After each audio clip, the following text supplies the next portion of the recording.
Hello, sixth graders. I'm back to read to you again from I Am David. Today we'll be reading chapter 2.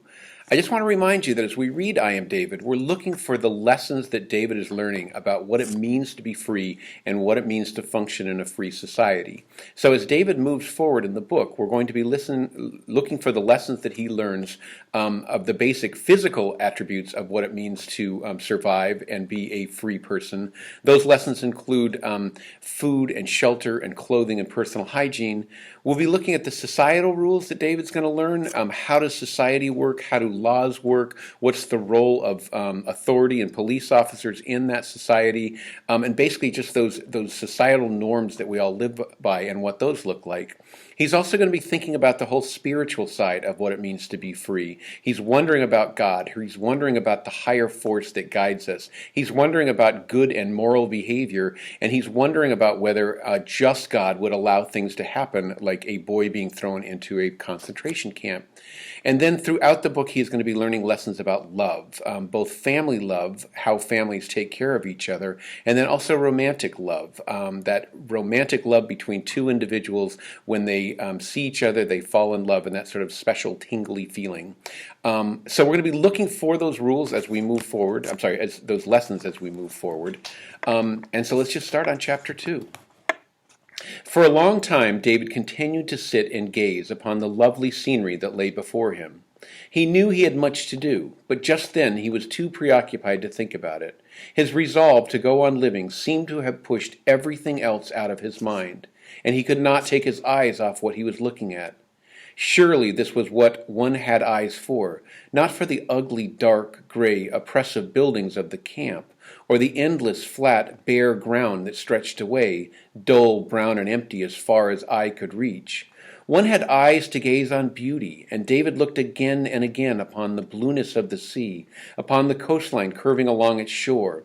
He saw the bright colors of the landscape, its varieties of green intermingled with gold and red, fade into one another toward the horizon until everything melted into the blue of sea and sky far away over the mountains. David looked down at his own hand, lying in the grass, and knew at once what he was going to do. First, the grass was green, although summer was far advanced, so there must be water not far away. He looked first at the sun, then at his compass, and then at the sun again. It was very early. He still had a good hour before he needed to find a hiding place for the day. He took hold of his bundle and jumped up, and there was water, a lazy little runnel glinting in the sunlight in the midst of a much wider river bed, which wound among trees and bushes, where he could hide if anyone came along. David had his clothes off in no time. He had only a shirt and a pair of trousers, kept up with string, that the night's soaking had made remarkably stiff. He laid his trousers in the water, and put a stone on top to prevent them from floating away. Then he soaked his shirt thoroughly and opened his bundle. He stood there a moment, soap in hand. Sometimes, when they first arrived in camp, they were quite white and clean all over, with no smell about them. He hardly dared try. Then he made an attempt, beginning with his hands. It worked, almost.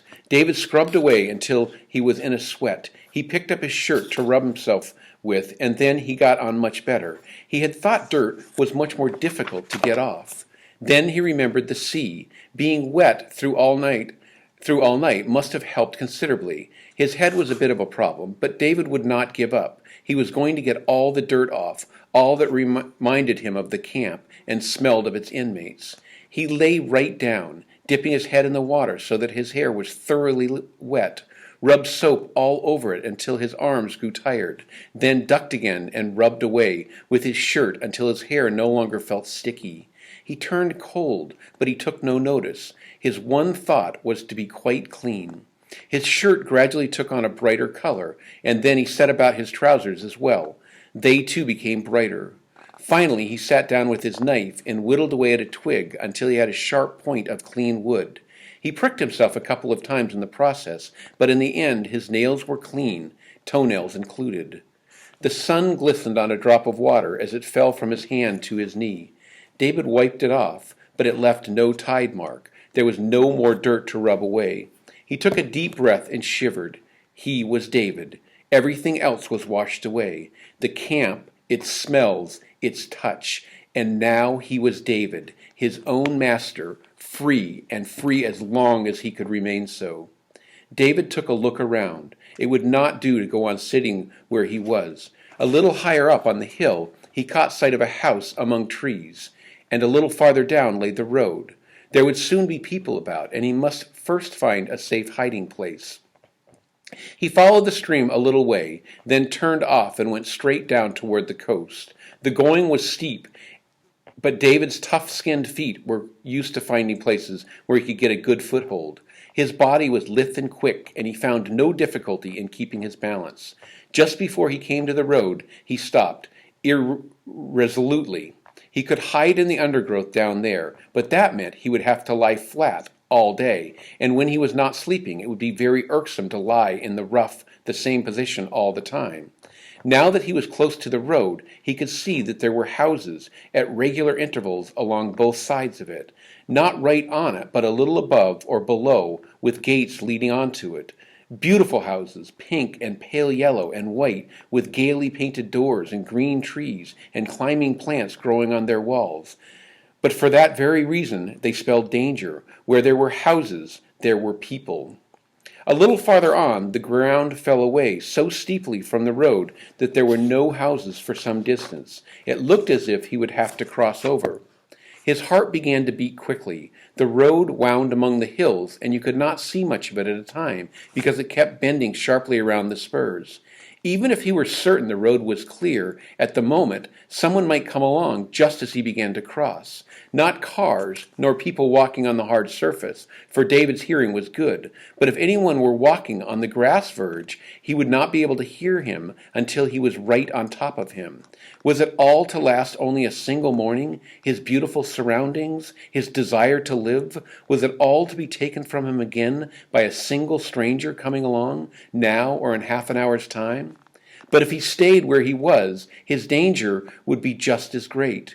Among the trees, something was growing low on the ground in long rows. It must have been planted there to grow in such straight lines, and someone might come along to tend it. Something brightly colored, not yellow nor red, but orange caught his eye in the green grass. It was round and rather soft. David picked it up without thinking and walked the last few yards to the road. The morning was still young, and everywhere it was quiet in the sunlight. There was no one to be seen. There was only the stranger David knew might be coming along just around the nearest spur of rock. He crossed the road, not slowly nor hurriedly. Afterward, when his heart had stopped beating so fast, he realized that his decision had changed everything. Ever since the night he had found the bundle lying under the tree, as the man had told him it would be, his feet had carried him along, deciding the way for him. This time, it was he who had made the decision. His feet had not wanted to take the risk of crossing the road, and he had mastered them and forced them to do it. The thought gave David a warm feeling of strength and freedom. From now on, he would think for himself and make his own decisions, and his feet and hands and body would be his servants to do his bidding. Down, right by the edge of the water, he would be sheltered from the road, and the nearest house was some way off. David did not think anyone would be able to see him from there, but he was not sure, and it was necessary to be sure. Over on the next headland, he could see a kind of cave. If he could get over there, he would be safe for the day. But there was a narrow ravine between him and the cave, and it was too far for him to jump across. David put his bundle down and stretched his leg over the edge, feeling about with his foot for some support, but it was very steep and slippery. Only a yard separated him from the best hiding place he had ever seen. "I will get over," he said to himself. "It must be possible. There must be some way." Perhaps he could find a big stone and drop it into the cleft so that he could clamber across.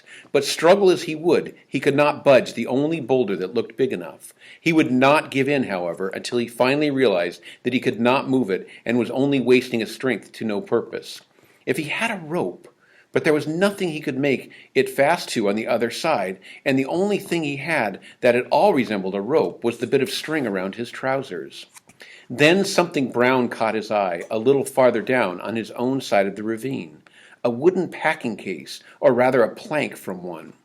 David suppressed his excitement. It was not big enough, he told himself. Of course it would not be big enough, but he ought to try just to make sure. When his heart was beating normally again, he set off after it. The plank was long enough. He could lay it across like a bridge, and he could pull it in after he had crossed over so that no one could follow him. But was it stout enough? He found 2 small stones and laid them one under each end of the plank. Then he stepped carefully onto it. It creaked a little, but it would take his weight. It was very bare on the other side, bare but safe, and there was room enough to lie down, because of the rock projecting above the shallow cave. He would be in the shadow most of the time. He could see a short stretch of road above without being seen himself, and he could see the whole coastline toward the east. David took his wet trousers off and spread them and his shirt out to dry in the sun. Then he unpacked his bundle and arranged his possessions neatly by his side. His compass, his knife, his bottle, the chunk of bread the man on board the ship had given him, and finally the round thing he had found. He held it firmly but carefully while he scratched it with his fingernail and bored his finger right through the skin. It was moist inside. He sniffed his finger and licked it. It smelled good and had a bittersweet taste, so he took the skin right off and pulled the inside apart. It was quite easy to separate into small pieces, each like a half moon. He was hungry, and he had a bit of bread as well. He wondered if that round thing were fit to eat. Taking a bite, he chewed and swallowed and waited to see what would happen. But nothing happened, nothing except that it tasted good. It did not make him ill. David ate half the pieces and chewed a bit more bread. Then he tried the orange-colored peel, but that tasted sharp and unpleasant. He tried to push the thought away, but it kept returning. I don't know anything. How can I stay free when I don't know what everybody else knows? I don't even know what's good to eat and what's poisonous. The only food I know about is porridge and bread and soup. For the moment he lost courage and felt quite cast down. Why had he not talked to the others in the camp, listened to their conversations, and asked about the world outside? Not about food, of course, for there was a rule in the camp that no one might talk about food. For once it was not one of their rules, but one made by the prisoners themselves. When you had nothing but bread and porridge, and not enough of those, you did not want to talk about the kind of food you used to have when you were free. But there were other things he could have asked about, as long as Johannes had been with him. He had asked questions all the time, but he was only a little boy then, and he had asked about all sorts of things he had no use for now. He looked out over the blue sea and down along the coast full of bright color and sunshine, and clenched his teeth. He would. It was no use sitting there thinking of all the things he ought to have done differently when he was in the camp. That could not be altered now. He must think about Johannes and try to recall all they had talked about. He must remember, too, what he had heard the other prisoners say before they had been too long in the camp to say anything more and merely let the days drag by. Sometimes he had discovered that they were trying to escape. They laid their plans, carefully weighing the pros and cons, calculating what they thought was possible, and making sure they knew where the worst dangers lay. Their attempts at escape were never successful, but that was not their fault. It was because their chances were too slender. David decided to follow their example. He would make a plan of action, weighing what he knew against what he did not, and carrying it out without allowing himself to be depressed by doubts or carried away by hope. On his side was the fact that, although he was very thin, he had strong, tough muscles. He had sharp eyes and ears, and he was used to doing with very little food. He stopped. Was there anything else to his credit? Yes, he was prepared for them. He knew their methods, the traps they set, the sudden crafty friendliness that meant they were hiding something, their pointless brutality. He was familiar with treachery, and he knew what death looked like. But what advantage was his knowledge of death when he was now determined to live? David frowned. Then he thought of another point in his favor. He could understand what people from different countries were talking about. Learning to do what had been a great help to him in camp. Learning to do that had been a great help to him in the camp. When he could no longer pass the time thinking of meal times and the changing of the guard, there were various languages he could learn. David counted up how many he knew. First, of course, what they spoke. He could read that too. Then he knew French. That was what Johannes had spoken. And besides that, German and Italian and English. He knew some Spanish and quite a bit of Hebrew. Being able to talk to the sailor who had found him on board the ship had been a great advantage. And now that he was in Italy, his knowledge of the language would be a blessing to him. David felt greatly encouraged. Perhaps he would recall other things he knew as he gradually grew accustomed to thinking again. However, there were plenty of things he knew nothing of. He knew there were maps, but he had never seen one, and he was quite ignorant of where the various countries of Europe lay or where their boundaries ran. He was not at all sure which of those countries were free. He thought there could be many, and he had better reckon with the possibility that they were everywhere, even in free countries. Then there was the business of food. He would have to live on what he could find, and every time he would have to risk eating something poisonous if his ignorance or passing by what was edible, and so going hungry.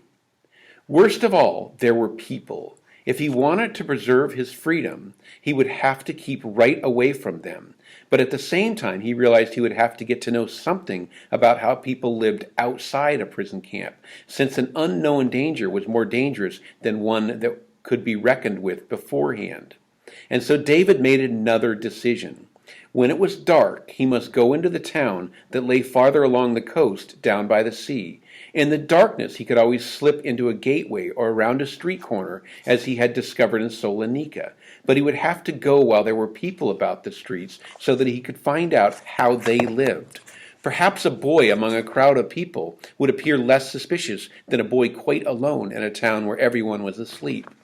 In any case, it would not be as dangerous now as it might be later, for no one could yet know where to look for him. Perhaps they would not look for him at all. Here again David ran into the blank wall of his own ignorance. He did not know who he was, did not even know from what country he had come. He had always lived in the camp, and even Johannes, who knew so many things, had not been able to find out anything about him for the simple reason that no one knew anything. David wondered what he looked like. In the man's hut there had been a mirror, but it was hung too high. David had thought at one time that perhaps he was Jewish. As a rule, the people they imprisoned were those who had wanted to decide for themselves what they should believe and be free to write books and articles about it. But that could not apply to him. Jews, on the other hand, were sometimes imprisoned just because they did not like Jews. They said they did, but it was not true. But Johannes had said he was sure David was not Jewish. Obviously, one could not always find out why they had arrested people, and if someone had happened to find him somewhere and taken him along to the camp when he was quite small, then it might be that he was not of sufficient consequence for them to make any particular effort to recapture him. But he could not be sure of that, and so it would be safer to assume that it was important for them to find him again. David realized that he must have a story. He knew from his experiences in the camp that it might be a matter of life and death to have a good story and stick to it, however much one might be questioned. In the evening, when he had seen the kind of life people lived, he might perhaps be able to hit upon a story he could make use of if anyone questioned him. Not that he intended that anyone should speak to him, if he could avoid it, but it was best to be prepared. No one took any notice of him. While he was on the road, a man had turned around to look at him, but David had told himself, "You mustn't look as if you're afraid. You mustn't look afraid," and had gone on his way quite calmly. And down here in the town, no one at all turned to look at him. It was a small town, not like Salonika. The streets were small and narrow and very hilly. There was talk everywhere, people walking along with baskets and parcels, people standing in shops where the lights were lit, all were talking. The first time David was aware of it, he could hardly bring himself to move on. Almost everybody was laughing. It was not the ugly laughter he was used to when they laughed at the prisoners. It sounded pleasant, even beautiful, as if they were all content with life and felt friendly toward one another. David knew, of course, that this impression could not be right, but perhaps there were not so many of them here in Italy, or perhaps there were just not any in this town. And the people were beautiful. David had seen good-looking people before. They were often good-looking when they first arrived in the camp, but only Johannes had preserved a beauty of expression right up to the time of his death. And the few women David had seen looked quite different than those here. They had been hard of face, as they always were, and yes, as if they were scared any difference between them and the men. And yes, as if there were scarcely any difference between them and the men. But here they were beautiful, their hair long, black, and waving, many of them with smooth, sun-tanned faces, and all dressed in beautiful clothes of many colors, like the sea and the trees and the golden fruit. David saw the same fruit again, a whole pile of it in a great basket outside a shop. Arantia, it was called. David suddenly recalled a German word, Alfenschien. He had heard of it after all. If only the letters were not so difficult to read. Johannes had taught him the shapes of the letters they used in other countries, but that was so long ago. If only he had a book so that he could practice reading those letters. Going down into the town had been a good move. No one took any notice of him, and he could learn a lot by looking in the shops. He could find out what food looked like, and many other things, too, that he had never seen before and did not know the use of. They had an enormous number of possessions, these people. David felt quite dizzy with looking at so many things, and he stopped a moment. In front of him, a man and a woman were walking along, and as they talked and laughed together, they were eating something they had bought from the shop. When they finished, the woman threw away the newspaper that had been wrapped around what they had been eating. His heart beating faster, David picked it up in the dark. There was often something printed on the paper things were wrapped in. He hurried on to the nearest light. Yes, there was printing on it, something he could practice reading. Tomorrow when it grew light. He dared not stand still too long outside a brightly lit shop. Besides, he did not feel too well. He had a headache and felt sick. He had better go back to his rock now. He looked up and discovered he was standing in a large square. At first he was frightened, for he felt much safer in the narrow streets. But then he forgot his fear, as he saw in front of him, on the other side of the square, a very big building, with what he took to be a searchlight on top. A prison camp? For a moment David's heart stopped beating, so panic-stricken was he. Then he noticed a large bell hanging in a tower. A church! If there's a bell, then it's a church, he remembered Johannes had once told him. But he did not tell him that a church could be so beautiful. Its walls built of different kinds of stone that formed intricate and lovely patterns. Its great doors approached by a magnificent flight of steps. David looked at the church for a long time. He felt it had some meaning for him, but he could not tell what. His head felt very heavy, as if he had been running all night long. He must return to his hideout. Slowly he turned back upon the square and went down into the narrow, bright-lit streets again. He stopped outside a shop where they baked round, flat loaves with what he had learned were called tomatoes on top. He was hungry. Not very hungry at the moment, but he would be by the morning. He had once seen a guard shoot a prisoner for trying to steal his food. Perhaps in the morning he would find another orange. He turned to go. "Hi, want one, eh?" David turned around with a start. The man was standing in the open doorway offering him one of the loaves. David automatically put out his hand, and then he quickly withdrew it. A trap. He would take the bread, and then the man would fetch them. He looked up into the man's face and saw it was just like the sailor's. The same slightly stupid expression, the same good-natured eyes. David hesitated. Perhaps he would not have him arrested. There were some good people, Johannes had told him so, and he had heard the same thing from other prisoners. They had often spoken of those who had helped them and hidden them for long periods when they were after them. The man laughed in a hearty, friendly way, the way everybody laughed here. "Well, perhaps the young fellow isn't hungry," he said. Yes, I am," David answered. "Thank you very much." He took the bread, and off he went with quick, unhurried steps. The man frowned and looked at him a little puzzled. Then he shrugged his shoulders right up to his ears and let them fall again, as if he were shaking something off, and went back to his loaves. Never in the whole of David's life had a day passed so quickly as did the next one. Still free, he had gotten back to his rocks again, eaten half the bread the man had given him, and lain down to sleep.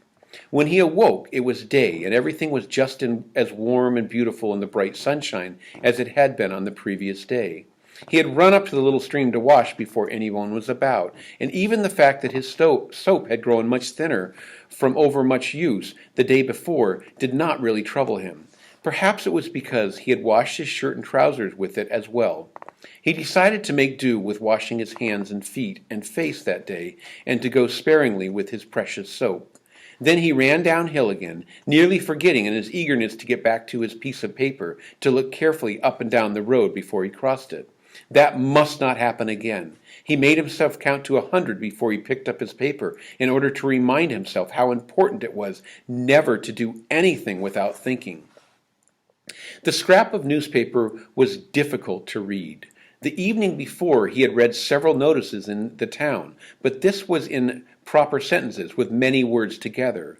David murmured the names of the letters to himself, first one by one and then running them together, 3 or 4 at a time, and after a bit the sounds began to take shape as words he already knew. Then he began reading to himself what was on the paper. On the whole it proved disappointing. Some of it was about things you could buy, but none of it was any use to a boy escaping from prison. There was something about motor cars, and the last bit was about a king, but at that point the paper was torn across, and David could not even find out where the king came from. From what he had heard in the camp, David had gathered that the countries that had kings were free, and their people had no need to be frightened of them. But there were not many countries like that, and the knowledge was not of much use to him, since he did not know where those countries were. However, his belief that he might perhaps avoid capture seemed to have grown stronger since the day before. He had seen so much in the town that he knew deep within himself he would have to go down there again, but he would not yet admit it to himself. He was pulled both ways. He had a passionate desire to go back and learn more about what things were like outside the camp, and at the same time he was afraid he might forget to hide his fears. As long as it was still daylight, he would think no more about paying another visit to the town. He had plenty of other things to occupy him. All that he had seen the previous day, all that he wanted to know and would have to find out for himself, and there was his piece of paper. Even if it contained nothing of any use to him, he could always read the letters, comparing the words as they appeared in print with the way they sounded when they were spoken, until he was sure he could read properly. And in between times, when his head began to buzz with the weight of too many problems that seemed to have no solution, there were his beautiful surroundings that he would never tire of looking at. The blue sea stretching farther than the eye could reach, and the land with its ever-changing coastline, the green hills and bare red rocks, the brightly colored houses gleaming like fruit here and there in the sun. When evening came, David went down to the town again, and again the next evening, and the next, and each time he learned something new, enough to occupy his thoughts all day long in his rocky hiding place. And although he knew there must be many things he had no idea of, this was not brought home to him until the third evening, when he saw a little baby. A woman was sitting on her doorstep. There was not much light, and so David slackened his pace when he saw something moving in her lap. It was very tiny, and it was alive, but it was not an animal. It slowly dawned upon him that it must be a very young baby. David was fascinated. He could not drag himself away, and yet he dared not stay there. Then the woman laughed quite softly, as if one should not laugh out loud in the presence of so small a child, and she said to him, "Do you like him? Don't you think he's a beautiful boy?" Hesitantly, David took a step forward as he looked up and down the street, but there was no one to notice that the woman had spoken to him. He stepped right up to her and bent his head down to see better. The woman lifted the baby up, as if she wanted it to stand in her lap, but it could not. The child was such a tiny little thing that it could not even support itself on its own two legs. Such tiny hands, smaller than the box he kept his matches in. But its eyes were big and black with long, thick lashes, and they looked straight into his face, as if they were quite ignorant of fear. David's own eyes smarted, as if he wanted to cry. What did you do with a child as small as that? A child that could not even run, that did not even know you had to be afraid. What dreadful things could happen to a little child like that? For the first time, David spoke to someone of his own accord. He had to. She could know nothing about it, this woman who was able to laugh. He looked into her smiling face and said, trembling with anxiety, "Oh, you must look after him. You mustn't forget him for a single moment. He's so terribly small that he can do nothing for himself, and one blow might crush him. You must take care must take care all the time, or else he'll never grow big enough to look after himself." He stopped, frightened. The woman was not smiling anymore. She looked as if she were afraid, herself now. Then she recovered, and smiling again, said he could depend upon it. She would take good care of the child. She spoke as if she would comfort him, and yet it was not he who stood in need of comfort. It was that poor little child that could not protect itself. David could not bear to stay in the town any longer that evening. He ran all the way back to his rocks, and even when at last he fell asleep, he found no relief, for he dreamed all night long of the terrible things that could happen to such a tiny baby. And during his dreams, he kept half waking up with the feeling that he was too stupid and knew too little to do anything about it. For the first time in his life, David knew that he could feel fear for others. But when at last he was fully awake, the sun was shining as it had done the day before. His first thought was to wonder if the baby was still safe. He ought not to have left it. The woman clearly had no idea how dangerous it was for a child to be so small. And he, David, who knew the dangers, had left it unprotected. It was David's first encounter with his conscience. What was the right thing to do? He had not really any doubt, he realized vaguely, that one was always quite sure what the right thing was. And it was most important to do what one knew was right, for otherwise the day might come when one could no longer tell the difference between right and wrong, and then one would be like them. David slowly got ready to go back into the town, to find the baby and look after it. He now wanted to go on living. There was such a mass of things he wanted to know before they caught him again, but not if it meant being like them. He had already laid the plank in position when he seemed to hear a voice say, "Think what you're doing. Remember what you promised yourself. You were never going to do anything without thinking carefully first." David sat down again. There could be no doubt about it. The right thing was to look after the child. David frowned. But could he? Would he, who knew so much less about life than anyone else, be any good at it? Someone had to look after the child, but he was not necessarily the one to do it. Perhaps, after all, the young woman could do it better, now that he had warned her how important it was. Perhaps she was the baby's mother? Most people had mothers, and mothers always cared for their children, even when the children were grown up. With a sense of relief, David pulled the plank back again and told himself he had been a fool. That was what happened when you did not stop to think. In the camp, thinking would have made life unbearable, but when you were free, it was necessary, though something of a strain when you were not used to it.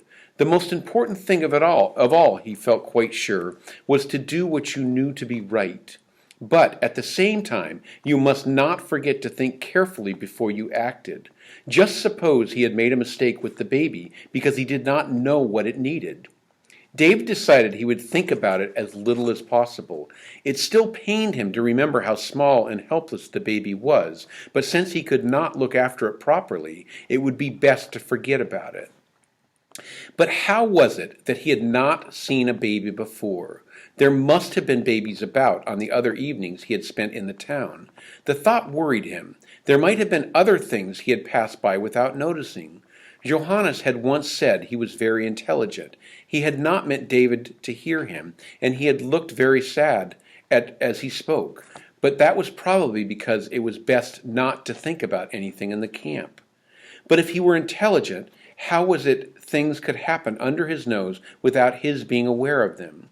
Perhaps because he was trying to learn too much at once, and yet he knew he had to. David had hit upon a good story. During his second evening, he had read something on a wall about a circus. He understood it was a kind of theater that traveled about. If anyone questioned him, he would say he came from one and was going to rejoin it somewhere else, somewhere far enough away to prevent people finding out immediately if it were true. But he had had no occasion to try his story out. He went down to the town again during the evening. He was gradually getting to know it inside out. The narrow, crooked streets, the open space down by the seafront, the square where the church stood. He always went there last of all, so that on the way back to the rock he would have fresh in his mind the beautiful wall with its patterns of varieties of stone. He had not summoned up enough courage to enter the church, although he would have dearly loved to see what it looked like inside. That evening he took care to avoid the street where the woman sat with her baby. He was sure now that she must know better than he how to look after it, but he would rather not be reminded that the child was too young to understand the dangers that beset it. There were plenty of other streets. David would sometimes stand in the shadows outside his shop and listen to the conversations within. It was easy enough, for they always talked very loudly, with frequent bursts of laughter. In that way he learned what many things were used for, things that were strange to him but seemed to be taken for granted by the people around him. He had not yet heard anyone talk about them. Sometimes the fact that there were obviously none of them in the town led him to be rather less careful. He always walked on if anyone looked at him, but he sometimes came very near to forgetting his fears, and he quite openly filled his bottle at the pump down by the seafront and accepted several loaves of bread from the man who made them. At first, he would stand for a long time hidden in the shadows outside the shop, listening to the baker's conversations with his customers. But it was never about them, and he never asked David any questions except whether he was hungry, and then he would give him a loaf and a friendly smile. And so it was almost out of habit that David now hid in the dark outside and listened. That evening the man was talking of someone called Giuligio. That evening the man was talking of someone called Guglio and the good catch he had had. For a moment David's heart stood still with fear. Then he realized they were talking not of people, but of fish caught at sea. He stood there a little longer, forgetting in his relief to listen. Suddenly he heard the man say, "Who's that boy that comes here every evening for a loaf? Do you know?" "What boy?" "The thin, ragged boy, but always very clean. He looks a bit foreign." David pressed himself flat against the wall and stood there as if glued to the spot. Another man was speaking now, one who spoke differently from the rest, more after David's own fashion. "I've seen a strange boy every evening this week. He stands and looks at the church. I assume he'd come over for the harvest. Signor Massini takes on a number of casual workers about this time." Then a woman said, "No one's come yet, Padre. Therese would have told me. I've seen the boy too. It must be the same one. He doesn't look like the others, and he always moves off when you look at him. He's got very strange-looking eyes." "In what way strange?" That was the one they called Padre, speaking again. Padre meant priest. "I've only seen him standing in the dark on the other side of the square. Does he look as if he's on the downward path?" "No, no." "I don't know about that, Padre, but he's a strange boy. If you smile at him, he doesn't smile back. He doesn't run off either. He just turns and walks away. And his eyes, they're so quiet-looking. Perhaps we should get hold of him and ask him where he comes from." David heard no more. With no more sound than a puff of wind, he was down the street and inside the first open door, through a long dark passage and out again in another street. Never before had he found it so difficult to walk calmly along, as if he felt no fear. He increased his speed, out of the town, out to the rocks. He must get away at once before they began looking for him. They might be sending for them already. David waited a long time, a very long time, hiding by the side of the road, before he ventured scrambling down to his hiding place. The last 2 evenings he had left his bundle there, and now he must take it with him. But first he had to make sure no one was following. When he reached the safety of the rocks, he lay down, but not to sleep, only because his legs felt as if they would not bear his weight any longer. As he lay there, he could see the lights from the town below. They looked beautiful in the dark, but he had been right when he sensed there was danger there. He must get away this very night. The thought filled him with gloom. He had begun to feel that it was his town, that the rock belonged to him. He knew every little irregularity in its surface, and every morning, when he undid his bundle, he would arrange his things in the same way. The little stream higher up across the road had been his alone, and every morning he had found an orange. All the beauty of the place had been his, the sea and the coastline that curved along its shores, all the beautiful colors, the blues and greens and reds, the gay houses, brightly colored too, and gleaming like fruit in the sunlight.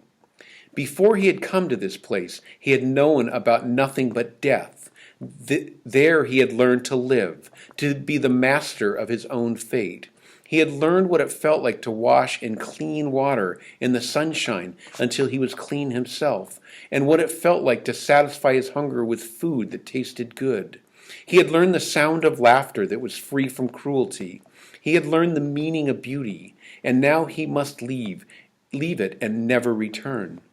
David cried, but not for long. He sat up and looked once more at the lights of the town. He had also learned to think again without being afraid of doing it. And he could go on thinking. He was now his own master, as if he thought about everything carefully, as clearly and sensibly as he could, and remembered all he had learned in this place. Then freedom might be his for a long time yet. He had been right in supposing that they were everywhere, even where he was now. But he had also found it true that some people were good and kind. The woman had not informed against him, nor had the man who had given him bread.